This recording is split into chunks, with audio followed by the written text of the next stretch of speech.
Open your family tree right now. Go back as far as you can. Find the oldest name you know. Now go one generation further. There is a good chance, a statistically documented chance, that what you find there is not what you think it is.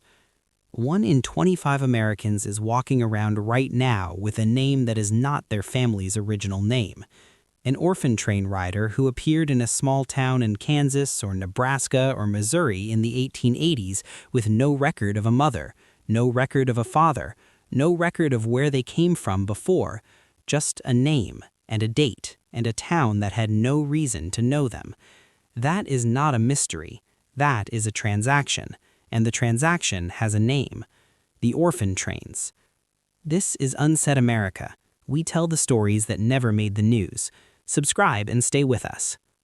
Since 2012, more than 40 million Americans have submitted their DNA to ancestry testing services. 40 million people spitting into tubes and mailing them away because they want to know where they actually come from. And something strange keeps happening. People are finding relatives they cannot explain. Cousins who share significant DNA but whose family lines do not connect anywhere visible. Grandparents whose paper trail begins suddenly, as if they were born fully formed into a small Midwestern town at the age of 8 or 10 or 12, with no history before that moment. Names that change between census records. A Sullivan who becomes a Miller. A Kowalski who becomes a Johnson. An entire identity constructed from nothing. Many of those brick walls are orphan train riders. Here is what makes this story different from anything you have heard before. The orphan trains did not just move children, they moved identities. Between 1854 and 1929, up to 250,000 children were taken from the streets and institutions of New York City and loaded onto trains heading west.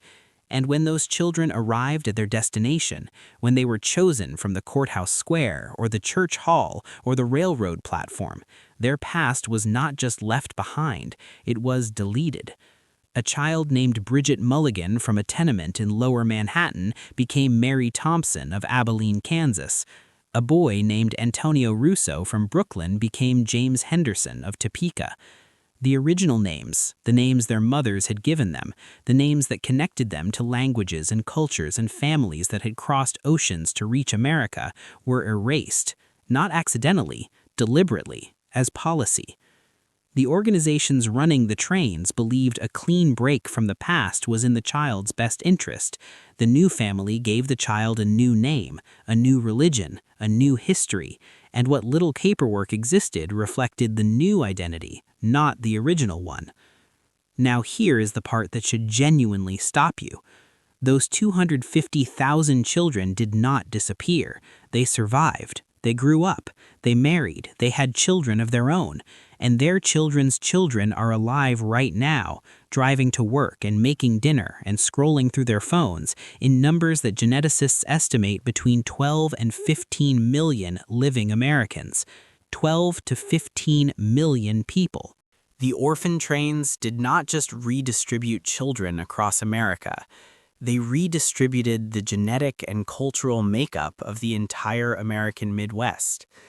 The farmers of Kansas, the teachers of Nebraska, the shopkeepers of Missouri, the mayors and ministers and mechanics of 100 small towns that exist today because a train stopped there in 1887 and a child stepped off it and became someone new. America was not just built by immigrants who came through Ellis Island. It was built by children who came through courthouse squares. Children who were handed new names and told their old ones did not matter anymore. And here is what makes finding them so difficult. 3%. Out of 250,000 children who rode the orphan trains, only 3%, roughly 8,000, have been positively identified in verifiable records. The rest are lost. Not because the records were never created, because they were destroyed, sealed, classified, deliberately restricted by organizations that still, today, in 2026, control archives they will not fully open. Somewhere in a filing cabinet, there may be a document that tells you your great-grandmother's real name, the name her mother gave her before the system replaced it. And the organization holding that document has decided you do not have the right to see it.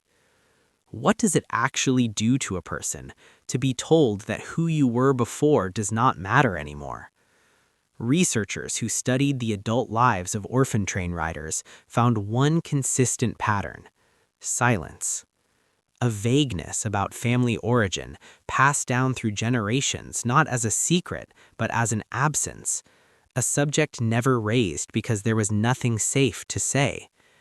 Mary Ellen Johnson, one of the leading advocates for orphan train research, said every rider she ever interviewed shared one thing: not anger, not grief, a question repeated across 100 lives in 100 different towns. Who was I before they renamed me? Here's what I want to ask you, and I want you to take this seriously before you answer. Go back through your family tree tonight. Find the oldest person you can trace. Now look at where they appear in the records for the first time, not where they were born, where they first appear. Is there a gap? A name that changes between records?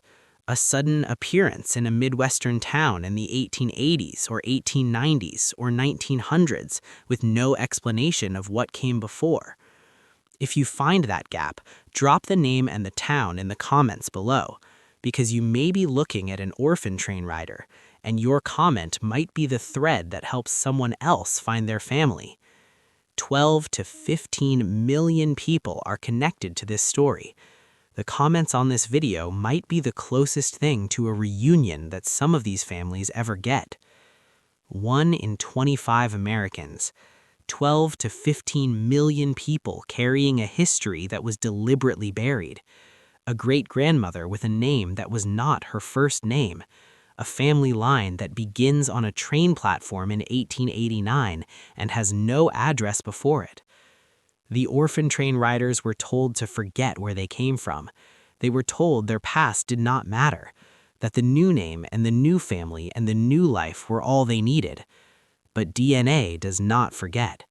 And now, 100 years later, the descendants are finding each other in comment sections and genealogy forums and DNA databases, piecing together the identities that were taken from their grandparents on courthouse squares in small American towns. The system deleted them. The people survived. And the story is still being written right now by the people finding out the truth about where they actually came from. This has been Unsaid America. If this story made you look at your own family differently, share it with one person in your family tonight, because they might need to hear it more than you know. Subscribe and stay with us. We will keep telling the stories nobody else will.